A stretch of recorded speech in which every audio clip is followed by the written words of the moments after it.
Welcome to M&A Access, the official podcast of the Alliance of M&A Advisors. My name is Gina Gallutia. I'm the Executive Director of Memberships, and today I'm here with Emily Ackerman from Bennett Thrasher to talk all things Bennett Thrasher, community, creating community, and other good things like that. Welcome. Hey, thanks for having me. I'm glad you're here. Thank you. So tell us a little bit about yourself and how you got into the M&A space. Oh, God.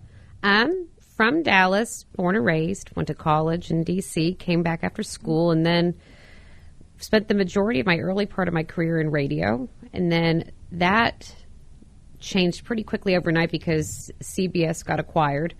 The radio portion did. And so I got introduced to M&A while I was in a completely different career profession. And so I was wondering why my friends were leaving every day with cardboard boxes. Like, they're not leaving on their own. They're getting cut. So time for you to also look. And so that's what got me into the accounting world. Fast forward a few years later, I started off at Carr, Riggs & Ingram, and it just so happened one of the first things that I sold for them was something called equality of earnings.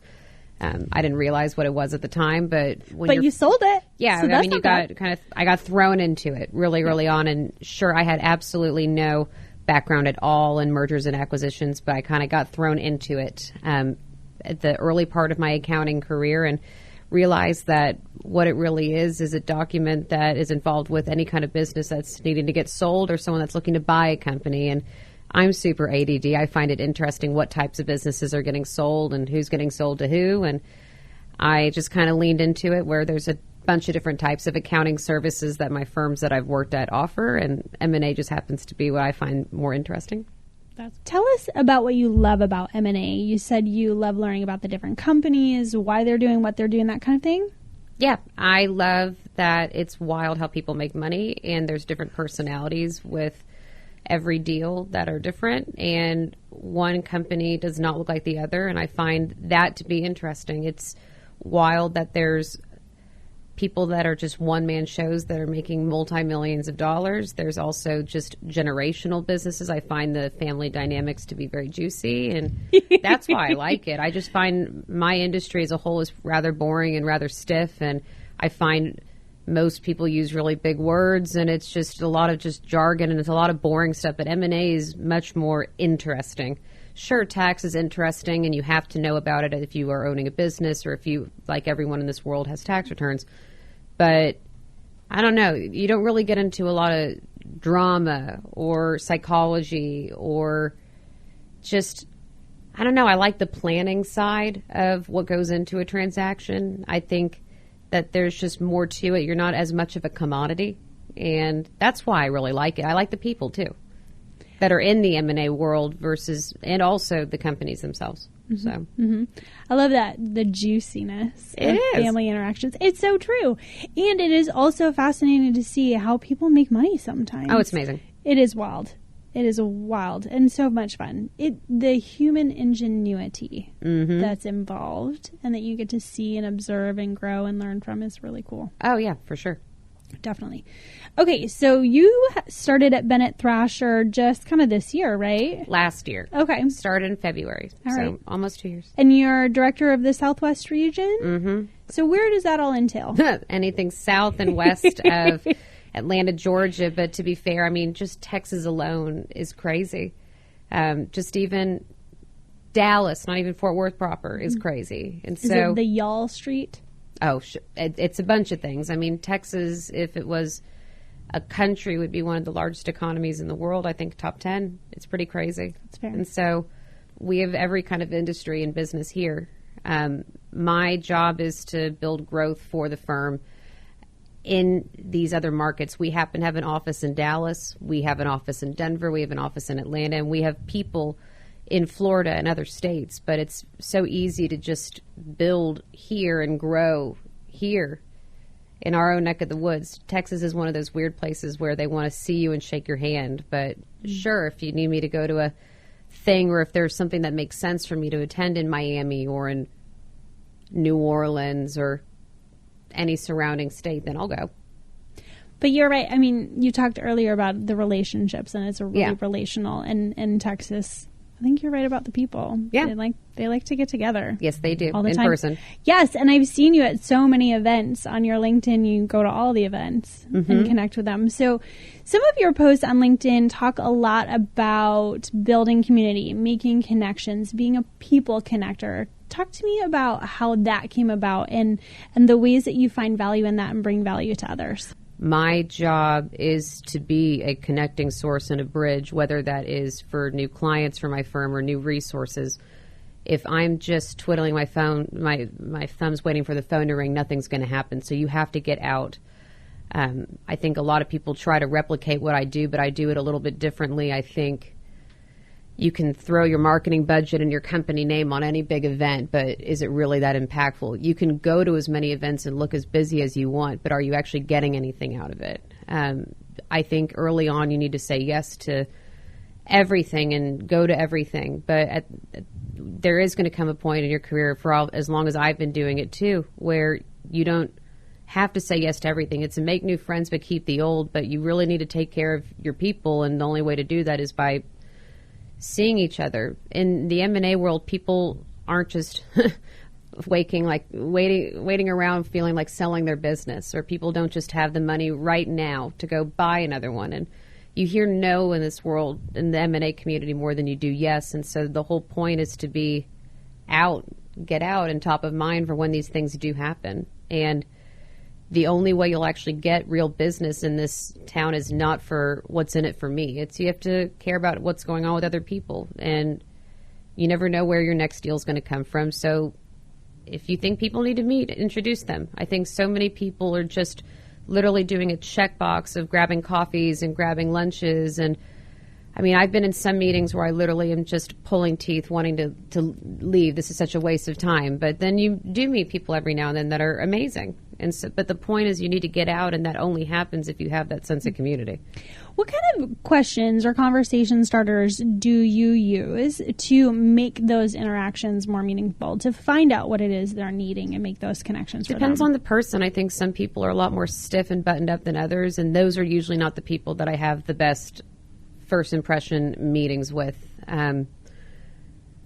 Obviously, there are people that are buttoned up and stiff that you can break, and you can see if it's more of just they don't know any better. But there are some people that are just not interesting. I mean, I notice a college ring. I always usually try to look up a little bit online about who I'm meeting with, even if it's the bare minimum, like, oh, I see you're from Iowa. Or it doesn't matter. You need to have some backup questions always on reserve, because there are some people that are just, they're in this business world, but they're really not people. They've gotten probably spoon-fed books of business over the years, or they look like every other person who's male, stale, and pale, and it's just the same old jargon, no offense, where, cool, you went to a certain college and you play golf. Cool, you sound just like everyone. Interesting. And so I try to, find something about you that's not where you blend in with a bunch of blue, black, and gray suits. Or vests. Or vests with no socks. That's true. I love the finance bro look. It's a look. It is the look. But it does make it hard to tell them apart sometimes. Wear orange or some cool color.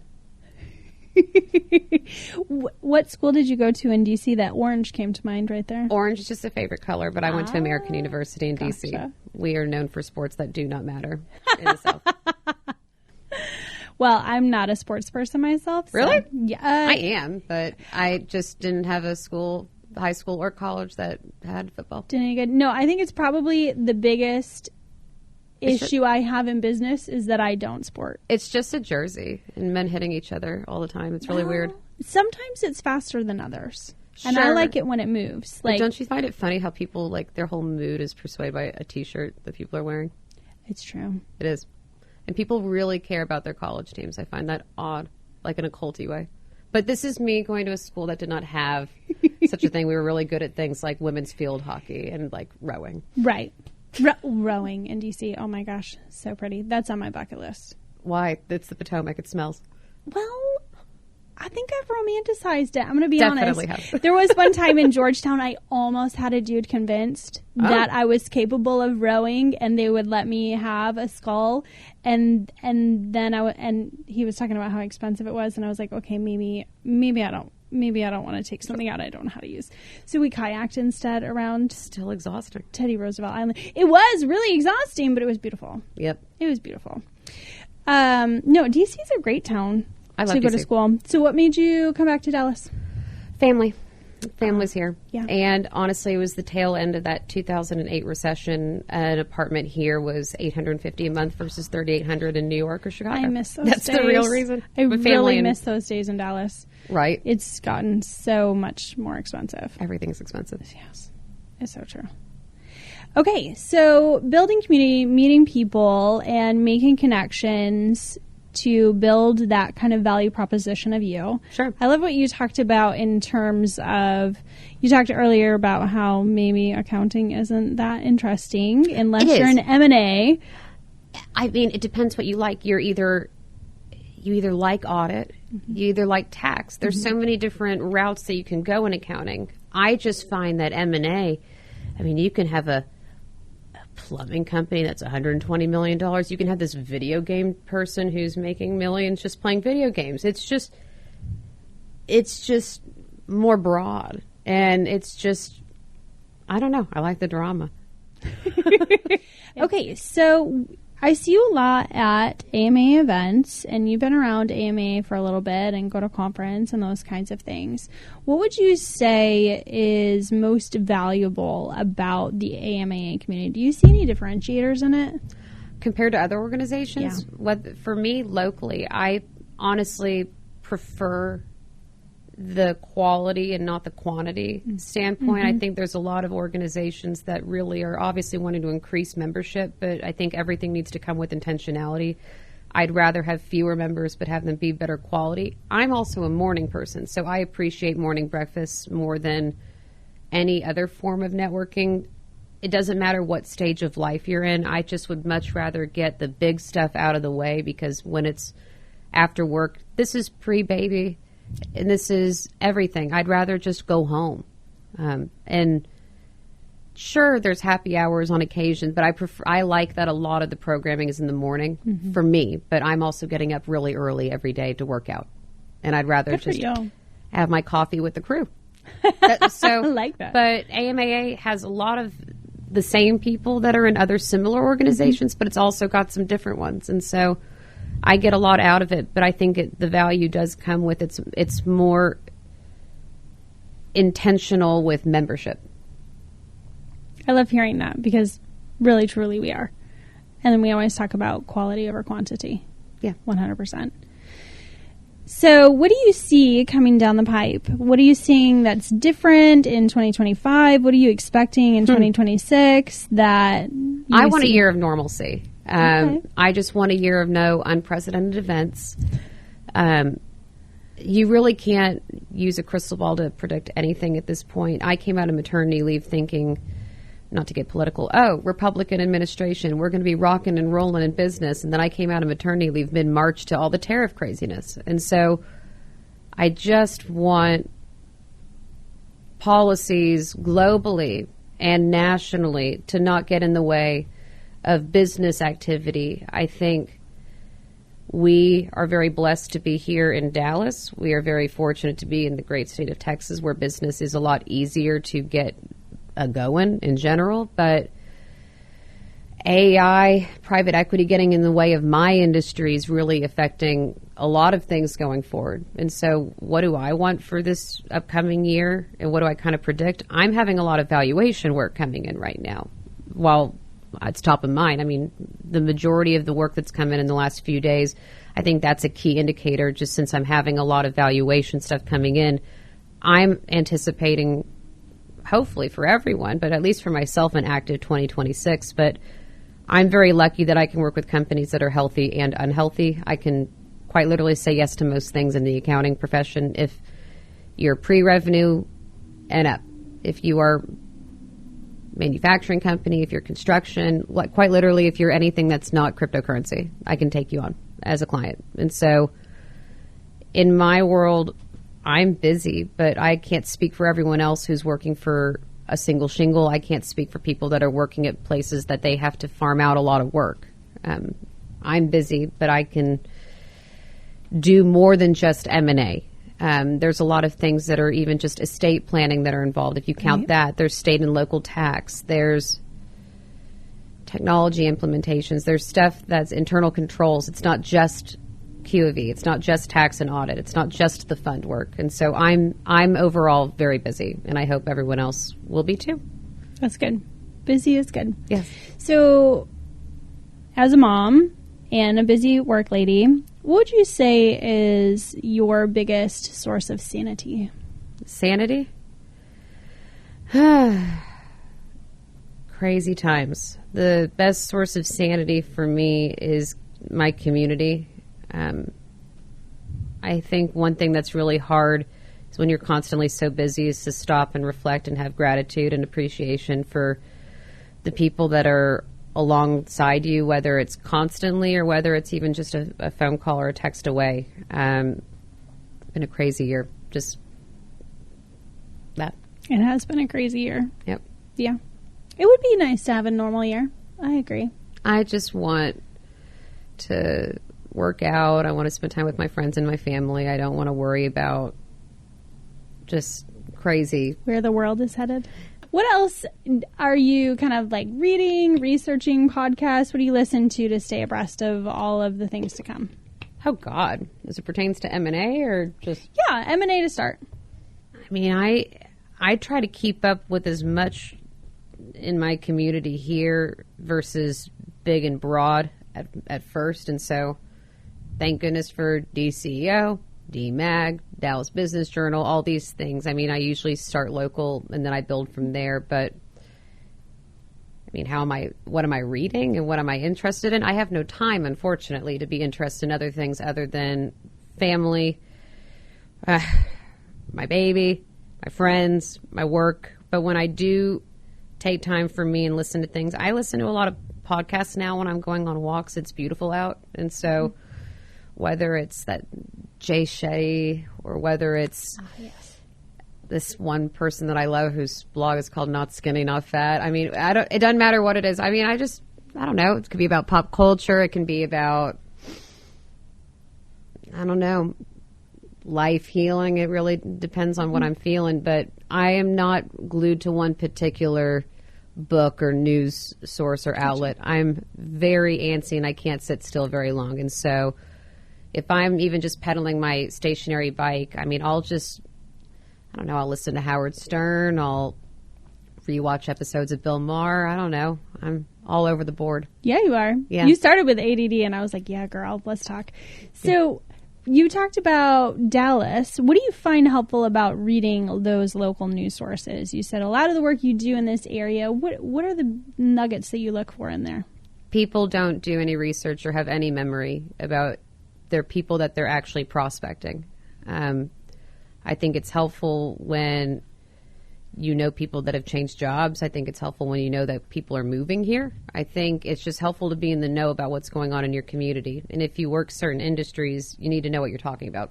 And so whether you learn about certain mergers that happen that way, you learn about certain companies that are moving their headquarters here that way. But at least I'm much more in the know about what's going on in my own borough. Yeah, totally. I can see how that would be really helpful. I think you might be one of the first people I've talked to, but maybe it's just not something we've discussed before, that's where you start, right? The local news. Focus on your own neck of the woods. I mean, your network is your net worth to begin with. And I mean, granted, I'm not dealing with daycare yet. I will in January, but I'm going to see people at my daughter's school, and I see my coworkers more than I do my own family and friends. And so granted, I have a Southwest region. I'm very blessed that just through my career, and a lot of it during COVID when it was virtual, and through conferences like at AMAA, I have a lot of relationships that are here locally, and I've met a lot that are not here locally. And so I take advantage of the fact that, I mean, I'm here. I need to care about here more than my other markets because this is where I live, and this is where our office is. So throughout your career, you've talked a lot about what you do well. How'd you learn those things? What were the challenges that you came up against? What were the things that made you realize that you needed to do things a little differently?